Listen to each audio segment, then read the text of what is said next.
नमस्कार मित्रों, स्वागत है आप सभी का हमारे YouTube चैनल मेरी बातें याद रखना में। दोस्तों, आज जो कहानी हम लेकर आए हैं, ये कहानी है जिसमें आप जानेंगे कि महिलाओं को मासिक धर्म क्यों होता है।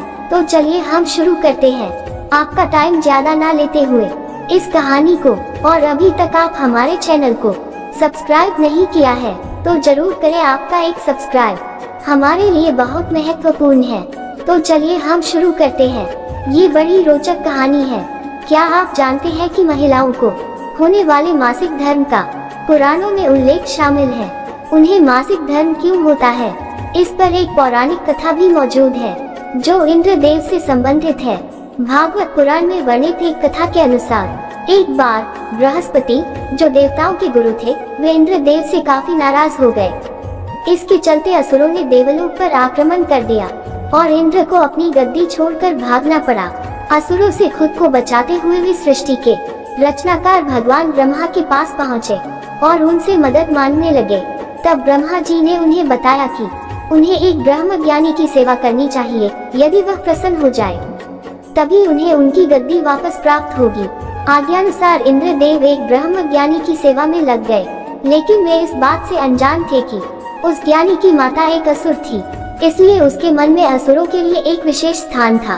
इंद्रदेव द्वारा अर्पित की गई सारी हवन की सामग्री जो देवताओं को चढ़ाई जाती है, वह ज्ञानी उसे असुरों को चढ़ा रहा था। इससे उनकी सारी सेवा भंग हो रही थी। जब इंद्रदेव को सब पता लगा तो वे बेहद क्रोधित हो गए और उन्होंने उस ब्रह्म ज्ञानी की हत्या कर डाली। एक गुरु की हत्या करना घोर पाप था, जिस कारण उन पर ब्रह्म हत्या का पाप आ गया। ये पाप एक भयानक राक्षस के रूप में इंद्र का पीछा करने लगा।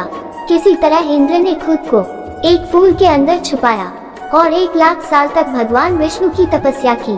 तपस्या से प्रसन्न होकर भगवान विष्णु ने इंद्रदेव को बचा तो लिया, लेकिन उनके ऊपर लगे पाप की मुक्ति के लिए एक सुझाव दिया। इसके लिए इंद्र को पेड़, जल, भूमि और स्त्री को अपने पाप का थोड़ा थोड़ा अंश देना था। इंद्र के आग्रह पर सब राजी तो हो गए, लेकिन उन्होंने बदले में इंद्रदेव से उन्हें एक वरदान देने को कहा। सबसे पहले पेड़ ने उस पाप का 1/4 हिस्सा ले लिया, जिसके बदले में इंद्र ने उसे एक वरदान दिया। वरदान के अनुसार पेड़ चाहे तो स्वयं ही अपने आप को जीवित कर सकता है। इसके बाद जल को पाप का हिस्सा देने पर इंद्रदेव ने उसे अन्य वस्तुओं को पवित्र करने की शक्ति प्रदान की।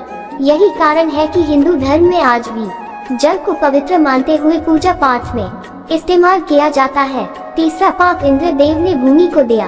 इसके वरदान स्वरूप उन्होंने भूमि से कहा कि उस पर आई कोई भी चोट हमेशा भर जाएगी। अब आखिरी बारी स्त्री की थी। इस कथा के अनुसार स्त्री को पाप का हिस्सा देने के फलस्वरूप उन्हें हर महीने मासिक धर्म होता है। लेकिन उन्हें वरदान देने के लिए इंद्र ने कहा कि महिलाएं पुरुषों से कई गुना ज्यादा काम का आनंद उठाएंगी। इस दौरान वे ब्रह्म हत्या यानी कि अपने गुरु की हत्या का पाप भोग रही होती है, इसलिए उन्हें अपने गुरु तथा भगवान से दूर रहने को कहा जाता है। यही कारण है कि प्राचीन समय से ही मासिक धर्म के दौरान महिलाओं को मंदिर जाने की मनाही थी। तो दोस्तों, ये कहानी आपको कैसी लगी मुझे कमेंट बॉक्स में जरूर बताना। और अभी तक हमारे चैनल को सब्सक्राइब नहीं किया है तो सब्सक्राइब जरूर करें। मिलते हैं अगली कहानी में, तब तक के लिए आप सभी को जय श्री कृष्णा।